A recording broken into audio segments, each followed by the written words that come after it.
Okay, so another little bit on map work, orienting children to maps and the idea that there's nonviolent followers of Jesus all over. So in this situation, you might be responding to a child who says something about something that's going on in the United States, or maybe they're asking, why are they, all the nonviolent followers, far away places? And you can say, oh, well, let me show you something. And in this situation, so you'd take out a map of the United States, and you can start saying, well, you've come across Dorothy Day. She's from New York. Let's put her up by New York.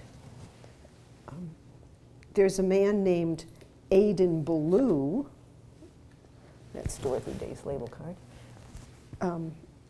That you've not come across yet, maybe, but I can tell you he's from Massachusetts, and because you know the children, you can say, and you're a reader, so you can read that he's from Massachusetts. We put him up here as well. Okay, so here's another person, Trevor Ferrell. He is from Pennsylvania.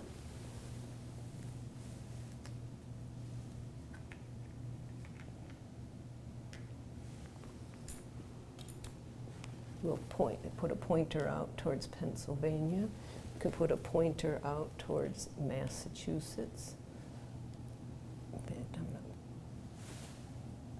Sometimes I do that. I don't like to all the time. Massachusetts. Jim and Kathleen McGinnis are from Missouri. So we'll put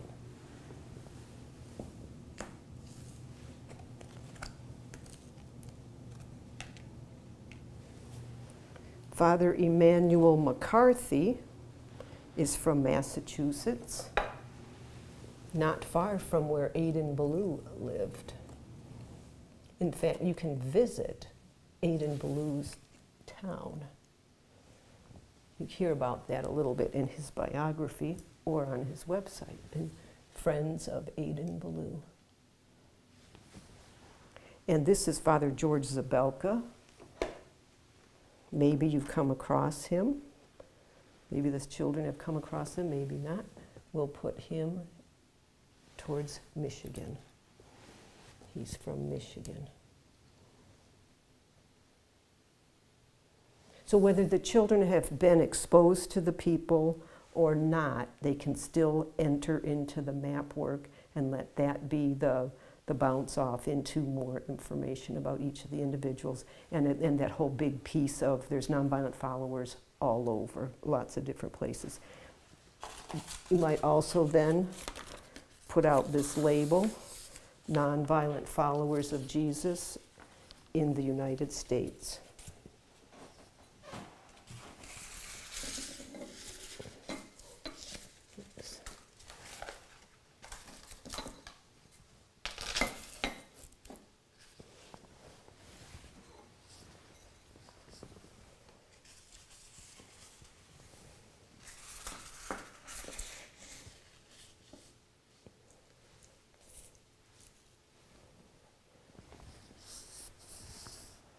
Another important part of this work is the paperwork that the children can be involved in afterwards. On the shelves and on the website, we have black line masters of, I call these thumbnails, different sizes of each of the people for different purposes. So in this case, the children would get a set of the people, cut them out, color them in, color in the state that they're from, and label it so they have something to take home. They can do it in one day, they can do it over time and keep adding to it. I'll take this as a moment to also mention the folders. Inside folders, we gather articles, about the people, and have it available for the children. We can't help the fact that this is written mostly at the adult level, but the encounter with the children, with their adults, parents or teachers, is extremely important because there's so much relational dynamics connected to this. Here's a picture of Emmanuel Charles McCarthy, Gordon Zahn, and George Zabelka, all from the United States.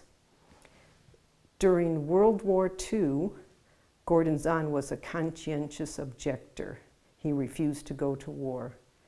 Father George Zabelka was the priest who was the chaplain for the crew that dropped the bomb on Hiroshima and Nagasaki. And Father Emmanuel was 5 years old. So as time went on, Charlie, Father McCarthy, got to know Gordon Zahn because they were both very committed to peace.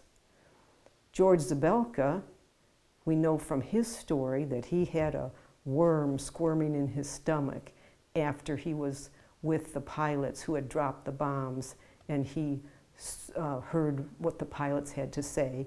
And when he went visiting the site of the second bombing, Nagasaki, he was strolling around. He found this censer, the object that burns incense at masses. He picked it up and took it home. And he still wasn't bothered very much about what he had done with kind of blessing the bombs and blessing the people who were doing the bombing. But with that worm squirming in his stomach, he decided to go to a retreat. So this is 30 years later. He went to a retreat of Father McCarthy's, and his mind and heart completely changed. He knew the bombing was wrong. He knew Christians needed to be acting like Christ and not like people from the world. So this picture is at an anniversary of the bombing of Hiroshima and Nagasaki, when all these three men got to be together. It's really quite amazing, because in the beginning, who would have ever thought they could be together and know each other?